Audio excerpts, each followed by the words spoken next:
चलिए आज के इस वीडियो में हम लोग परख टेस्ट सीरीज के अंतर्गत जो पांचवा टेस्ट आप लोगों का हुआ है उन पर जो है डिस्कशन करेंगे।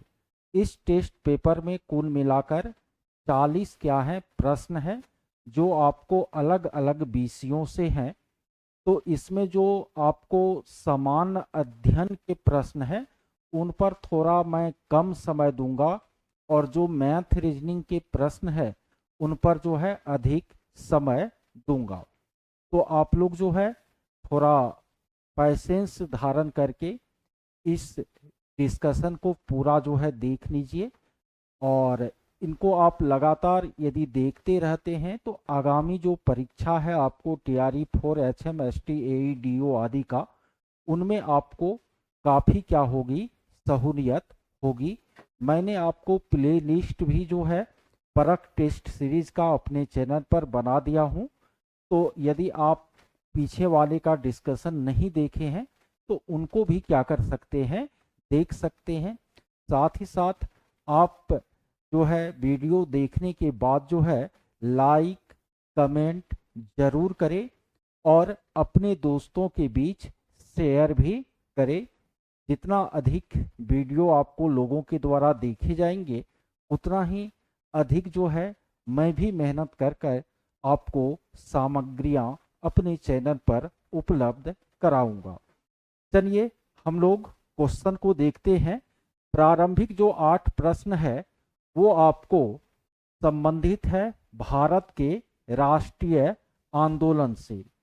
यहाँ पहला प्रश्न है निम्नलिखित में सत्य कथन को चुनिए। पहला कथन है सन 1927 में अंबेडकर ने मंदिर प्रवेश आंदोलन शुरू किया जिसमें महार जाति के लोगों ने प्रमुखता से भाग लिया। यह कथन बिल्कुल क्या है आपको सही है। अंबेडकर जी जो है आपको 1927 में मंदिर प्रवेश आंदोलन जो है शुरू किए थे और इसमें उनकी जो महार जाति थी उनके लोगों ने प्रमुखता से भाग लिया था। सत्य कथन है। दूसरा ऑप्शन है कि ईबी रामास्वामी अय्यर अर्थात पेरियार ने स्वाभिमान आंदोलन चलाया।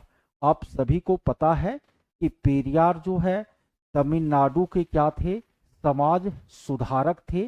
दलित वर्ग के से थे या और दलित वर्ग के लोगों का कैसे उद्धार होगा इनके लिए इन्होंने कार्य करने का काम किया और पेरियार साहब ने 1925 ईस्वी में स्वाभिमान आंदोलन चलाया था। तो ये दूसरा कथन भी बिल्कुल क्या है सत्य है। तीसरा है सिंह सभा आंदोलन अमृतसर में सिख धर्म में सुधार के लिए 1875 में शुरू हुई थी। यह भी कथन बिल्कुल क्या है सही है।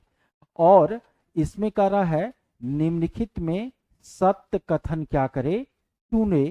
तो ये तीनों कथन क्या है सत्य है। तो उपरोक्त में एक से अधिक जो पांचवा ऑप्शन है वह इसका राइट आंसर हो जाएगा। अगला प्रश्न है कि पीरों का चिरंतन सिद्धांत जो है किसने दिया। एनसीईआरटी का ये क्वेश्चन है। देखिए पीरों का चिरंतन सिद्धांत जो है महात्मा गांधी ने आपको देने का काम किया था। ठीक है पीरों का चिरंतन सिद्धांत जो है महात्मा गांधी ने देने का कार्य किया था।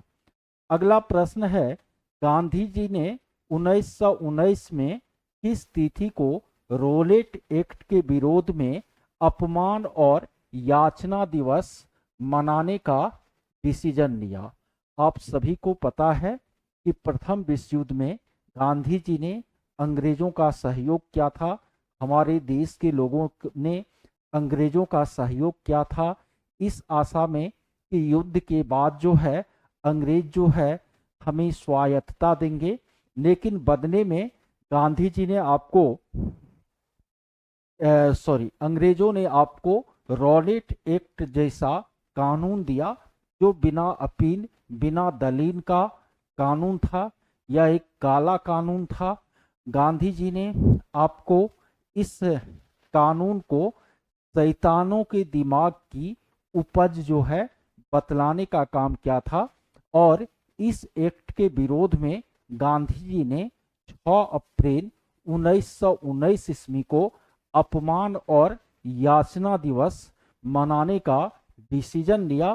तो तीसरा विकल्प इसका राइट आंसर हो जाएगा। अगला प्रश्न है, बहरे कानों को सुनाने के लिए धमाके की जरूरत होती है। बिल्कुल आसान प्रश्न है। भगत सिंह जो है इनका उत्तर होगा। भगत सिंह जब जब केंद्रीय असेंबली पर बम फेंके थे तो उसके बाद उन्होंने कहा था कि बहरे कानों को सुनाने के लिए धमाकों की क्या होती है, जरूरत होती है। आप लोगों को पता ही होगा ये बात। पांचवा प्रश्न हम लोग देखते हैं। थोड़ा जीएस को हम लोग फास्ट करेंगे, मैथ रीजनिंग पर समय देंगे। पांचवा क्वेश्चन है, भारतीय राष्ट्रीय कांग्रेस शुरू से कैसी पार्टी रही है। देखिए, राजनीतिक दल जो है आपको 3 तरह की विचारधारा वाला हो सकता है। या तो दक्षिण पंथी हो सकता है, या वामपंथी हो सकता है, या मध्यम मार्गी हो सकता है। ऐसे राजनीतिक दल, ठीक है, जो आपको जो प्राचीन गौरव है उनको जो है स्थापित करना चाहते हैं ना, प्राचीन गौरव को स्थापित करना चाहते हैं, जो परंपरा है उसको कायम रखना चाहते हैं, वो आपको दक्षिण पंथी पार्टियां कहलाती है। और जो आपको स्थापित जो प्रणाली है शुरू से उनको बिल्कुल बदलने की बात करते हैं, वो आपको वामपंथी राजनीतिक दल कहलाता है। और जो जिनका विचार दोनों के बीच में होता है कि जो प्राचीन परंपराएं अच्छी है वो भी बना रहे, और जो नया सुधार जरूरी है वो भी आपको किया जाए, तो इनको जो है आपको मध्य मार्गी कहा जाता है। तो भारत में आपको भाजपा जो है वह शुरुआत से ही दक्षिण पंथी पार्टी रही है। वहीं आपको भारत में जो आपको भाकपा माकपा जैसी पार्टियां हैं, ये आपको वामपंथी पार्टी रही है, जो स्थापित प्रणाली को बिल्कुल बदलने की बात करते हैं। और कांग्रेस जो है शुरू से मध्यम मार्गी रही है। तो दूसरा विकल्प इसका राइट आंसर हो जाएगा। चलिए हम लोग अगले प्रश्न पर चलते हैं। अगला प्रश्न है, नेशन। नेशन किसकी रचना है। तो याद रखिएगा, नेशन जो है गांधी जी के राजनीतिक गुरु गोपाल कृष्ण गोखले की क्या है, रचना है। चलिए आगे देखते हैं। अगला प्रश्न है, इनमें कौन सा कथन असत्य है। और ये तीनों जो कथन है वो कांग्रेस पार्टी से संबंधित अलग अलग लोगों के जो विचार थे उनसे संबंधित है।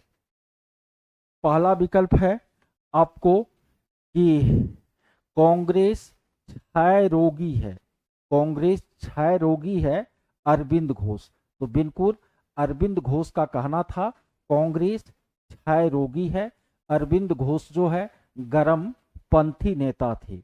दूसरा है, कांग्रेस के लोग पदों के भूखे राजनीतिज्ञ हैं। ये भी कथन निश्चित रूप से बंकिम चंद्र चटर्जी का ही है। पूरी तरह यह कथन है, बंकिम चंद्र चटर्जी ने कहा था कि कांग्रेस के लोग पदों के भूखे राजनीतिज्ञ हैं। कांग्रेस डफरिन के दिमाग की उपज है न, ये कथन लाला लाजपत राय का था। ये भी बात बिल्कुल क्या है, सही है। तो ये तीनों कथन सही है। और क्वेश्चन था इनमें कौन असत्य है। तो 3 में 3 जो है कोई भी इसमें असत्य नहीं है। तो इनका जो राइट आंसर होगा वह चौथा विकल्प होगा, उपरोक्त में कोई नहीं। अगला क्वेश्चन है, खून के बदले खून किनका उद्देश्य था। तो आपको याद रखना है कि अनुशीलन समिति एक क्रांतिकारी संस्था हुआ करती थी राष्ट्रीय आंदोलन के दौरान, और उनका कथन था खून के बदले खून। यानी अंग्रेज यदि हमारा खून करते हैं भारतीयों का, तो हम भी अंग्रेजों का खून करेंगे। अब जो है इसमें साइंस के कुछ क्या है प्रश्न है, क्वेश्चन है। एक बस जो है सीधे रास्ते पर क्या हो रही है, चल रही है, और अचानक वह दाईं तरफ क्या होती है, मुड़ जाती है, तो बैठा यात्री जो है किस तरफ मुड़ेंगे। तो आप न्यूटन्स लॉ जो है पढ़े हैं, और न्यूटन्स लॉ में आप लोगों ने पढ़ा है इस चीज को कि यदि आपको बस दाईं तरफ मोड़नेगी तो जड़त्व के कारण जो बैठा हुआ यात्री है वह अपोजिट साइड यानी बाईं तरफ क्या होगी, झुकेगी। तो आपको दूसरा विकल्प जो है इसका राइट आंसर हो जाएगा। अगला क्वेश्चन है, एक समतल दर्पण की वक्रता त्रिज्या क्या होती है। देखिए समतल दर्पण तो बिल्कुल सीधा होता है, थोड़ा सा भी ये वक्र होता नहीं है, तो इसमें वक्रता उपस्थित ही नहीं है। तो इनकी जो वक्रता त्रिज्या होगी वो अनंत होती है। एक समतल दर्पण की वक्रता त्रिज्या जो है अनंत होगी ना।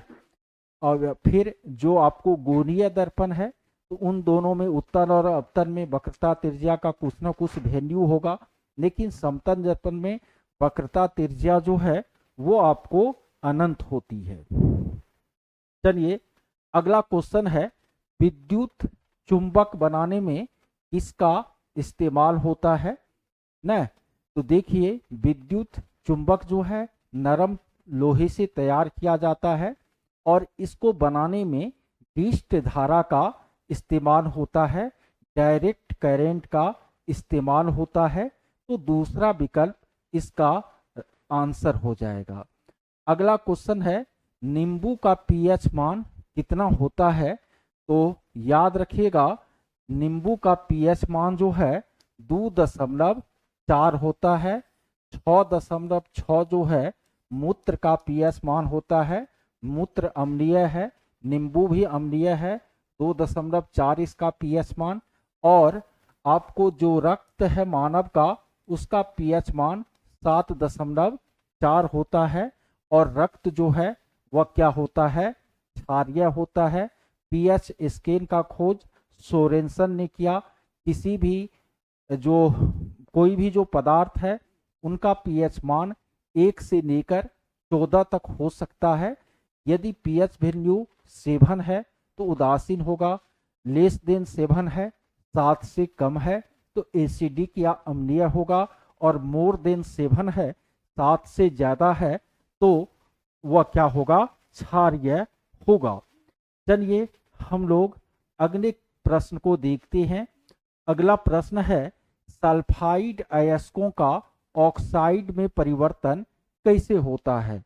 आप लोग केमिस्ट्री में जब धातु कर्म पढ़े होंगे तो उनमें आपने पढ़ा होगा कि पहले जो है अयस्कों का क्या होता है, सांद्रण होता है, और सांद्रण के बाद जो अयस्क ऑक्साइड के रूप में नहीं होती है पहले उनको ऑक्साइड के रूप में बदला जाता है। उनके बाद फिर अवकरण करके आपको जो शुद्ध धातु है उनकी प्राप्ति की जाती है। तो याद रखना है जो सल्फाइड अयस्क है उनको आपको ऑक्साइड में बदलने के लिए भर्जन को ही जारन कहते हैं, अंग्रेजी में रोस्टिंग कहते हैं। ये भर्जन क्या होता है, किसी अयस्क को वायु की सीमित मात्रा में कसकर गर्म करना जिससे वह ऑक्साइड में बदल जाए, भर्जन या जारन कहलाता है। तो सल्फाइड अयस्क जैसे आपको लोहा का सीसा का अयस्क है गैलेना पीबीएस, तो उनको यदि ऑक्साइड में बदलना है तो भर्जन या जारन का इस्तेमाल करना पड़ेगा। और निस्तापन किन अयस्कों को ऑक्साइड में बदलने के लिए इस्तेमाल में लाई जाती है, तो जो कार्बोनेट अयस्क होते हैं उनको ऑक्साइड में बदलने के लिए निस्तापन की प्रक्रिया जो है प्रयोग में लाई जाती है। इस प्रक्रिया में जो अयस्क हैं सांद्रित, उसको जो है हवा की अनुपस्थिति में कसकर गर्म करते हैं। तो जैसे कि आपको कैल्शियम कार्बोनेट चूना पत्थर है, उसको आपको ऑक्साइड में बदलना है, तो आपको निस्तापन की प्रक्रिया जो है अपनानी पड़ेगी। तो भर्जन सल्फाइड अयस्क के लिए और निस्तापन किसके लिए, कार्बोनेट अयस्क के लिए। भर्जन में अयस्क को वायु की सीमित मात्रा में गर्म करते हैं और निस्तापन में अयस्क को वायु की जो है अनुपस्थिति में क्या करते हैं, गर्म करते हैं। चलिए, ये भी क्वेश्चन हो गया। अगला क्वेश्चन है, इनमें कौन जीवाणु जनित रोगों का समूह है। इनमें कौन जीवाणु जनित रोगों का क्या है, समूह है। देखिए ऑप्शन में क्या सब दिया है, गोनेरिया, सिफिलिस, रेबीज। तो गोनेरिया तो जीवाणु से होता है, यौन संचारित रोग है। सिफिलिस भी जीवाणु से होता है, यौन संचारित रोग है। लेकिन जो रेबीज है ये आपको विषाणु से होता है। तो ये दो गो जीवाणु एक विषाणु, तो इसीलिए हमको तो वह समूह चुनना है जिसमें सभी रोग जीवाणु से होता है। फिर दूसरा में देखिए गोनेरिया, सिफिलिस आपको जीवाणु से और एड्स जो है विषाणु से होता है। हालांकि तीनों यौन संचारित रोग है। यदि आपको पूछेगा यौन संचारित रोग कौन कौन है, तो एड्स, गोनेरिया, सिफिलिस तीनों है। लेकिन गोनेरिया और सिफिलिस जो है जीवाणु से होता है और एड्स विषाणु से होता है। तो यह भी आपके प्रश्न का उत्तर नहीं होगा। लेकिन जो तीसरा विकल्प है ना, हैजा, हैजा भी आपको जीवाणु से होता है। कुष्ठ भी आपको जीवाणु से होता है। गोनेरिया भी जीवाणु से होता है। तो जीवाणु जनित रोगों का जो एक्चुअल समूह है जिनमें तीनों का तीनों आपको जीवाणु से होगा, वह विकल्प संख्या 3 हो जाएगी। इसीलिए विकल्प 3 जो है इनका उत्तर हो जाएगा। चलिए हम लोग अगले प्रश्न को देखने का काम करते हैं। फल पकाने वाला हार्मोन कौन सा है। आप लोगों को अच्छी तरह याद ही होगा कि फल पकाने वाला जो हार्मोन है वह आपको एथिलीन है। तो इसीलिए दूसरा विकल्प इस प्रश्न का उत्तर हो जाएगा। अगला प्रश्न है, मानव शरीर के उत्सर्जी अंगों का समूह कौन कौन सा है।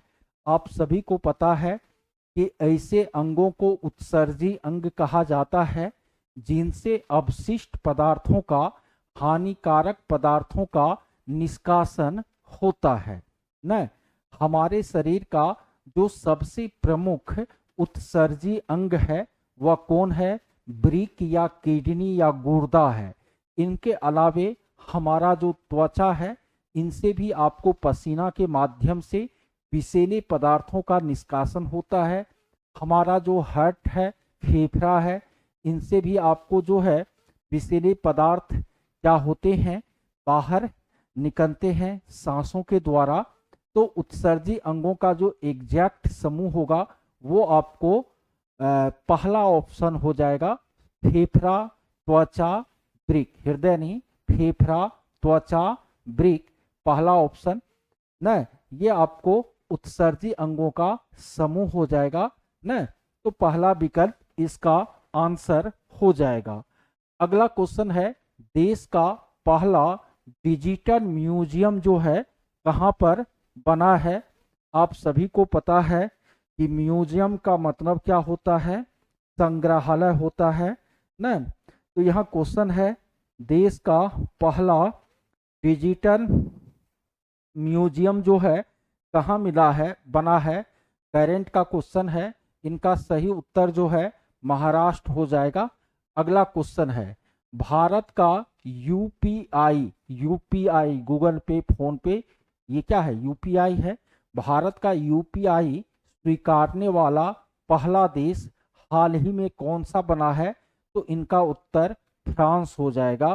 भारत के यूपीआई को स्वीकारने वाला पहला देश फ्रांस बना है।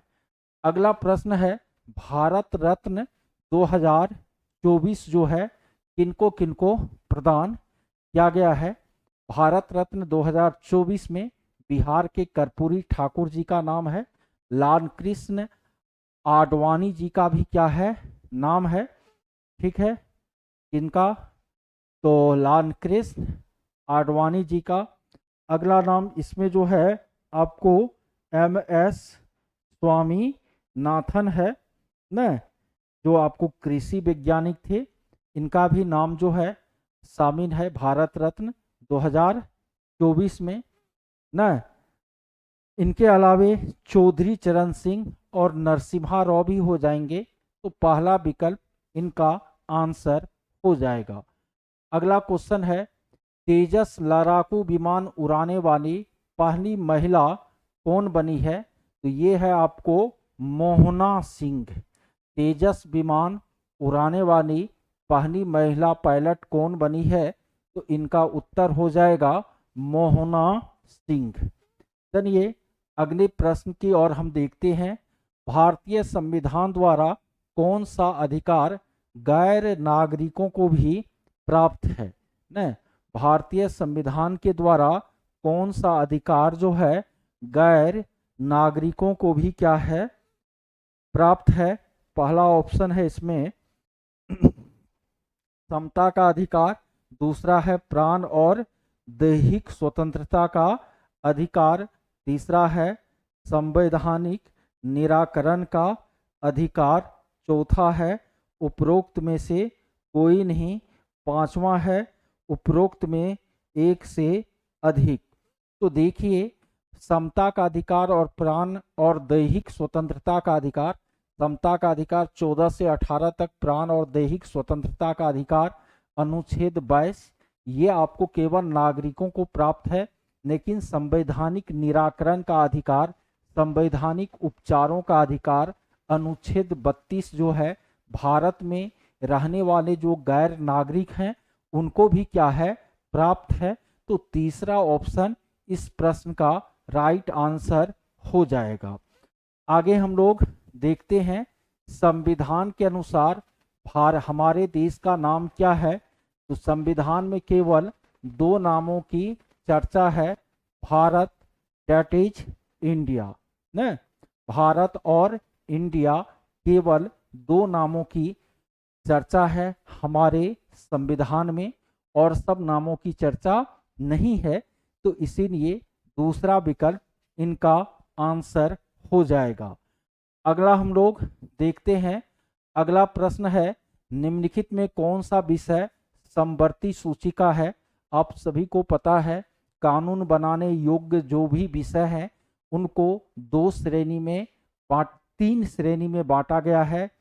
7वीं अनुसूची के अंतर्गत ये है संघ सूची, राज्य सूची और समवर्ती सूची, जिन पर केवल केंद्र सरकार कानून बना सकती है, जैसे विदेश, रक्षा न, रेल, संचार, वो संघ सूची का है। जिन पर केवल राज्य सरकार कानून बना सकती है वो आपको राज्य सूची का है, जैसे पुलिस, भू राजस्व, ये सब, जेल, ये सब राज्य सूची का विषय है। और तीसरा है आपको समवर्ती सूची, जिन पर केंद्र और राज्य दोनों सरकारें कानून बना सकती है, वो समवर्ती सूची का विषय है। जैसे शिक्षा समवर्ती सूची का विषय है, वन या जंगल जो है वो भी आपको समवर्ती सूची का विषय है। यहाँ दिए गए विकल्पों में जो आपराधिक मामले है, आपराधिक मामले यह आपको समवर्ती सूची में शामिल है। तो दूसरा विकल्प इसका राइट आंसर हो जाएगा। अगला है, भारत में संविधान के किस अनुच्छेद के द्वारा अखिल भारतीय सेवाओं, जिसको कि आप लोग UPSC के नाम से जानते हैं, अखिल भारतीय सेवाओं का क्या किया गया है, प्रावधान किया गया है? तो अनुच्छेद 312 इसका आंसर हो जाएगा। IAS, IPS, IFS, ये सब अनुच्छेद 312 अखिल भारतीय सेवा। अगला क्वेश्चन है, निम्नलिखित में कौन सा व्यावसायिक रोग है?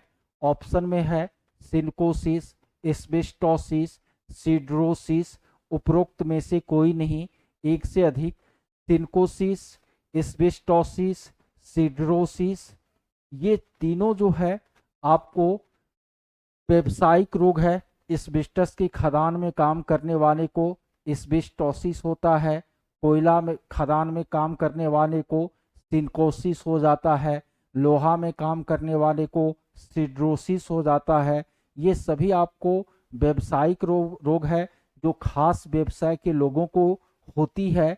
तो उपरोक्त में एक से अधिक इनका ऑप्शन हो जाएगा। अगला क्वेश्चन है, किसी आहार श्रृंखला में द्वितीय पोषी स्तर जीव। तो निश्चित रूप से आहार श्रृंखला का जो पहला स्तर होता है वह पेड़ पौधा होता है ना, जो कि उत्पादक होता है, और जो दूसरा पोषी स्तर होगा वो निश्चित रूप से वही होगा जो उन पेड़ पौधों को खा सकता है। तो आहार श्रृंखला का जो द्वितीय पोषी स्तर होगा वह हमेशा या तो शाकाहारी होगा या नहीं तो सर्वाहारी भी हो सकता है। जैसे घास न हम शाकाहारी हो और फिर हमको बाघ खा जाए तो ये क्या हो गया आपको, हम जो दूसरे लेवल पर थे तो वो सर्वाहारी के रूप में थे। तो आहार श्रृंखला के द्वितीय पोषी स्तर में या तो शाकाहारी होगा या सर्वाहारी होगा, तीसरा विकल्प इसका राइट आंसर हो जाएगा। अब इसमें आपको गणित के कुछ क्वेश्चन है। पहला क्वेश्चन है, किसी ठोस आकृति को दूसरी आकृति में बदलने पर उनके आयतन पर क्या प्रभाव पड़ेगा। देखिए, एक ठोस आकृति को आप दूसरी आकृति में बदलिएगा तो आयतन में कोई परिवर्तन नहीं होता है, आयतन बराबर होता है। जैसे आपके पास मान लेते हैं धातु का गोला है और उस गोले को पिघला करके आप एक बेलनाकार वस्तु बना ले तो दोनों का ही आयतन आपस में बराबर होगा। एक ठोस आकृति को दूसरे ठोस आकृति में बदलने के बाद उनके आयतन में कोई परिवर्तन नहीं होता है, आयतन जो है उनका अपरिवर्तित रहता है। चलिए हम लोग अगले प्रश्न को देखते हैं। कह रहा है, दो संख्याएं इस प्रकार ज्ञात कीजिए कि पहले का 3 गुना और दूसरा न पहले का 3 गुना और दूसरा का योग 142 है और पहले का 4 गुना दूसरी संख्या से 138 क्या है, अधिक है। ठीक है, कह रहा है कि पहले का 3 गुना और दूसरे का योग 142 है। तो मान लेते हैं ये ऑप्शन में ही हम चेक कर लेंगे, हालांकि इसको हम प्रोसेस से सॉल्व भी कर सकते हैं, ऑप्शन भी पर भी चेक कर सकते हैं। जैसे पहले का 3 गुना तो 42 का 3 गुना 126 हुआ, आज जो दूसरा है 20, 126 20 146 होता है, वहां पर ऑप्शन 142 है, इसलिए ये वाला ऑप्शन नहीं होगा। इसको चेक करते हैं, पहली का 3 गुना 32 या 96 में दूसरा 40 को जोड़ेंगे तो भी 142 नहीं होगा, ये भी ऑप्शन गलत। तीसरा देखते हैं, पहली का 3 गुना और दूसरा का योग 142 है, तो पहली 40 है, 40 का 3 गुना 120 में 22 जोड़ेंगे 142 हो जाएगा। फिर उसमें दूसरा भी कंडीशन है कि पहले का 4 गुना, पहले का 4 गुना न पहले का 4 गुना 40 का 4 गुना 160 हुआ, दूसरी संख्या से 138 अधिक है। निश्चित रूप से 40 का 4 गुना 160 हुआ, जो दूसरी संख्या 22 से 138 क्या है, अधिक है। तो आपको ये तीसरा विकल्प सभी शर्त को पूरा कर रहा है, तो यही इसका क्या हो जाएगा, आंसर हो जाएगा। चलिए हम लोग अगले प्रश्न को देखते हैं। कह रहा है, दो समरूप त्रिभुज के भुजा का अनुपात यदि 9:16 है तो उनके क्षेत्रफल का अनुपात क्या होगा। दो समरूप त्रिभुज के भुजा का अनुपात आपको 9:16 है, ये 9 है, ये 16 है, तो दोनों के क्षेत्रफल का अनुपात क्या होगा? तो इनके लिए आपको याद रखना है कि समरूप त्रिभुज के क्षेत्रफल का जो अनुपात होता है वह भुजाओं के वर्ग के अनुपात के बराबर होता है। समरूप त्रिभुज के क्षेत्रफल का जो अनुपात होता है वह भुजा के वर्ग के अनुपात के बराबर होता है। तो इनका जो भुजा 9:16 है, तो इनका क्षेत्रफल क्या होना चाहिए? 9 का वर्ग 81, 16 का वर्ग 256, तो 81:256 होना चाहिए, जो किसी ऑप्शन में नहीं है, तो उपरोक्त में से कोई नहीं।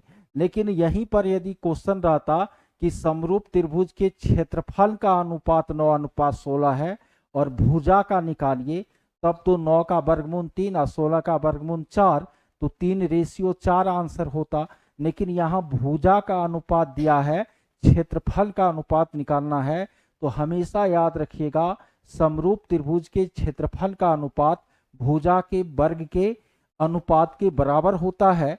तो यदि भुजा का अनुपात 9:16 है, तो क्षेत्रफल का अनुपात 9 का स्क्वायर 16, 16 का स्क्वायर 256, 9 का स्क्वायर 81 और 16 का स्क्वायर 256, तो 81:256 के बराबर होगा। ये थ्योरम है ज्यामिति का। अगला क्वेश्चन है, प्रत्येक भाज्य संख्या को अभाज्य संख्या के गुणनफल के रूप में लिखा जा सकता है। बिल्कुल, यह 10th क्लास में है, आपको अंक गणित की आधारभूत प्रमेय का, अंक गणित की आधारभूत प्रमेय का यही कहता है कि आपको किसी भी भाज्य संख्या को हम अभाज्य संख्या के गुणनफल के रूप में लिख सकते हैं। जैसे 4 एक भाज्य संख्या है, इसको 2 गुना 2 लिख सकते हैं। 6 एक भाज्य संख्या है, इसको 2 गुना 3 लिख सकते हैं, ये दोनों अभाज्य है। इसी तरह आपको कोई भी संख्या ले लेंगे, 30 ही है, तो 30 को 2 गुना आपको 3 गुना 5 लिख सकते हैं, ये तीनों अभाज्य है। तो किसी भी भाज्य संख्या को अभाज्य के गुणनफल के रूप में लिखा जा सकता है। ये कथन पूरी तरह सत्य है। दूसरा विकल्प इनका आंसर हो जाएगा। अगला क्वेश्चन है, यदि 27 मई 2025 को मंगलवार है, 27 मई 2025 को मंगलवार है, तो 29 मई 2023 को कौन सा दिन होगा? 27 मई 2025 को मंगलवार है, तो 27 मई 2024 को कौन सा दिन होगा? तो एक वर्ष पीछे चलते हैं, और वह वर्ष यदि समान वर्ष होता है तो दिन एक कम हो जाता है। तो मंगलवार है 2025 के 27 मई को, तो 2024 के 27 मई को सोमवार होगा। अब फिर है कि 27 मई 2023 को कौन सा दिन होगा? तो आपको पता है कि यदि फरवरी का महीना आए और वह 29 दिन का हो, यानी जो लीप ईयर है वो आपको 2 दिन पीछे चले जाता है, क्योंकि 2024 का जो फरवरी आएगा वो आपको 29 दिन का होगा, तो सोम से 2 दिन पहले चलना पड़ेगा। तो आपका जो आंसर होगा वो शनिवार हो जाएगा ना। तो शनिवार आपको किसी भी विकल्प नहीं, शनिवार हो जाएगा 27 मई को, लेकिन आपको 29 मई को पूछ रहा है ना, तो 2 दिन और चाहिए। 27 के बाद शनि के बाद रवि, रवि के बाद सोमवार, तो इनका जो आंसर होगा वह सोमवार हो जाएगा। चलिए अगले प्रश्न को देखते हैं। यह आपको रीजनिंग का प्रश्न है और काफी आसान है। 12, 6, 6, 12, 18, 36। तो देख रहे हैं कि 12 का आधा हुआ 6 नहीं, इसमें हम फिर कैसे पता करेंगे कि इस पर कैसे होगा? इसको देखिए कैसे बनाया जाएगा। 12 है 6 है, 6 है, 12 है, 18 है और 36 है। यहाँ पर वाट है। क्योंकि दो संख्या एक साथ तो दिया हुआ नहीं है, यहाँ पर देख रहे हैं कि आधा है, यहाँ दुगुना है, वहाँ दुगुना है, तो फिर क्या होगा। तो इसमें थोड़ा सा देखने में यह आसान लग रहा हो, लेकिन दिमाग थोड़ा इसमें ज़्यादा लगाना है। क्या लगाना है, तो 12 को आप 0.5 से गुना कीजिएगा, आधा से गुना कीजिएगा तो 6 होगा। फिर 6 को 1 से गुना कीजिएगा, 6 होगा। फिर 6 को आप 2 से गुना कीजिएगा ना, यहाँ पर 0.5 से गुना किए, 1 से गुना किए ना, यहाँ पर थोड़ा सा लिखने में हम मिस किए हैं ना। इस तरह से 12 6, ठीक है, 12 का आधा 6 हुआ ना, 6 का दुगुना 12 हुआ। ये लग रहा है कि इस सवाल को हम जब टाइप कर रहे थे वहीं कुछ इसमें क्या किए हैं, मिस्टेक किए हैं। ठीक है, वहीं पर कुछ मिस्टेक है इसमें, क्योंकि यहाँ पर जो होगा, ठीक है, ये मिस्टेक टाइप क्वेश्चन करने में हो गया है शायद। 12 है, 6 है, 6 है, यहाँ पर 9 होना चाहिए, ठीक, 18 होना चाहिए, और फिर आपको आगे इस तरह से होना चाहिए कि आधा से गुना होगा 1 से, 1.5 से, 2 से, तो फिर 2.5 से गुना होता तो 45 हो जाता। इनमें कोई नहीं आंसर हो जाता। तो ये मिस किए हैं टाइप करने में। चलिए अगले को देख लेते हैं। जब बीपीएससी भी क्वेश्चन देने में मिस कर जाता है तो हम तो अकेले टाइप करते हैं। अगला क्वेश्चन है, देखिए अगला क्वेश्चन है रीजनिंग का। वाई है, बी है, एफ है, के है, क्या होगा। वाई, बी, एफ, के, व्हाट। ठीक है, देखिए वाई के बाद जेड और ए छोड़ करके, वाई के बाद जेड और ए छोड़ करके क्या है आपको, बी है। यानी 2 गो गैप है बीच में। कितना का गैप है, 2 गो। बी के बाद सी, डी, ई 3 गो छोड़ करके एफ है। एफ के बाद जो है आपको जी, एच, आई, जे 4 गो छोड़ करके के है। तो अब 5 गो छोड़िए, एल, एम, एन, ओ, पी इतना छोड़ दीजिए। तो अगला क्या हो जाएगा, क्यू हो जाएगा ना। तो पहला विकल्प इसका जो है राइट आंसर हो जाएगा। चलिए हम लोग जो है आगे देखते हैं। आगे है महाराष्ट्र का लोनार झील। महाराष्ट्र का लोनार झील जो है कैसा झील है। देखिए महाराष्ट्र का जो लोनार झील है यह उल्का पिंड के टकराने से बना हुआ झील है। यह इसकी विशेषता है। लेगून झील तो आप लोग समझवे करते हैं, समुद्र के तटीय इलाका में समुद्र का पानी अंदर घुस गया, इधर से अब साथ जमा हो गया तो लेगून झील बनेगा। सबसे बड़ा लेगून झील चिल्का झील है। दूसरे नंबर पर तमिलनाडु का पुनिकट झील है। और गोखूर झील भी थ्योरी क्लास में जो हमसे जुड़े हैं वो उनको बताए थे। बिहार का जो कांवर क्षेत्र का झील है वो आपको गोखूर झील का उदाहरण है।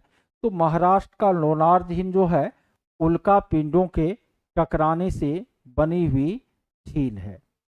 अगला क्वेश्चन है बाजरे की खेती के लिए सर्वोत्तम मिट्टी कौन है। याद रखिएगा बाजरे की खेती के लिए सर्वोत्तम मिट्टी जो है वह लाल मिट्टी है। कपास की खेती के लिए सर्वोत्तम मिट्टी काली मिट्टी है। उसके बाद चाय कॉफी की खेती के लिए सर्वोत्तम मिट्टी लेटेराइट मिट्टी है। ना। उसके बाद धान के लिए और जूट के लिए सबसे उत्तम मिट्टी जो है जलोढ़ मिट्टी है। यहाँ बाजरा के लिए सर्वोत्तम मिट्टी क्या हो जाएगा, लेटेराइट मिट्टी हो जाएगा। अगला क्वेश्चन है, इनमें कौन भोजन परिरक्षण का तरीका है।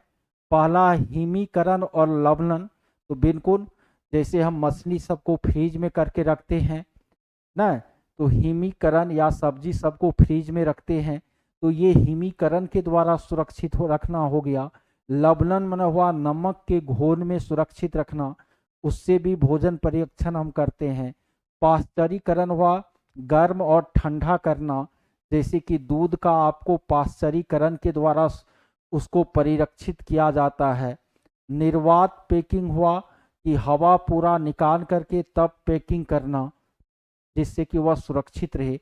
तो ये सब भोजन परिरक्षण का तरीका है। तो उपरोक्त में एक से अधिक जो है इनका आंसर हो जाएगा। अगला क्वेश्चन है, इनमें कौन सुमेलित नहीं है। फणीश्वर नाथ रेणु ओराही हिंगना, बिल्कुल सुमेलित है।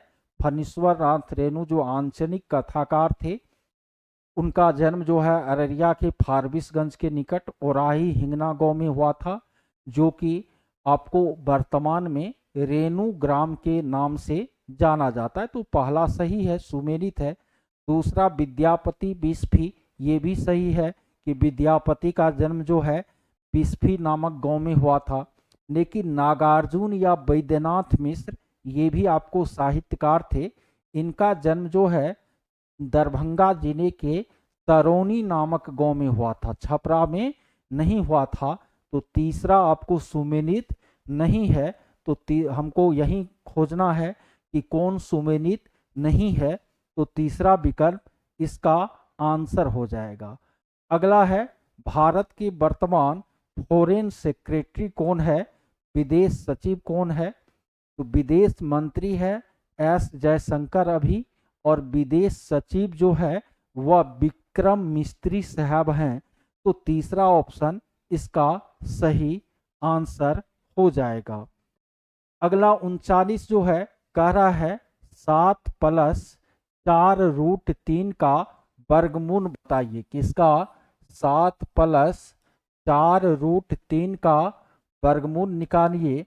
कैसे निकालते हैं इसको, यहाँ 4√3 जो है ना, इसको 2ab के फॉर्म में लिख लेते हैं। तो इसको हम 2 गुना √3 लिख सकते हैं, और ये 7 को आप 4+3 लिख सकते हैं, यानी 2 का स्क्वायर प्लस √3 का स्क्वायर आप लिखिएगा तो बस इतना ही मान आ जाएगा। तो ये a² + b² + 2ab हो गया, तो a + b का होल स्क्वायर हो जाएगा। ये स्क्वायर और रूट कैंसिल हो जाएगा, तो 2 + √3 ही इसका वर्गमूल होगा। पहला विकल्प इसका जो है आंसर हो जाएगा। चलिए इस पेपर के अंतिम क्वेश्चन को हम लोग देखते हैं। इनमें विषम को चुनिए। जलद, जलद, जलद माने जो जल को ढोता है, बादल हो जाएगा। जलज माने जो जल में जन्म लेता है, नीरज माने भी जल में जन्म लेने वाला। तो बी और सी का अर्थ सेम है, ए का सेम अर्थ अलग है, तो विषम को चुनना है। तो पहला विकल्प इसका जो है आंसर हो जाएगा। इस प्रकार इस टेस्ट का एक्सप्लानेशन जो है पूरा हो गया। फिर अगले टेस्ट के एक्सप्लानेशन के साथ हम लोग मिलते हैं।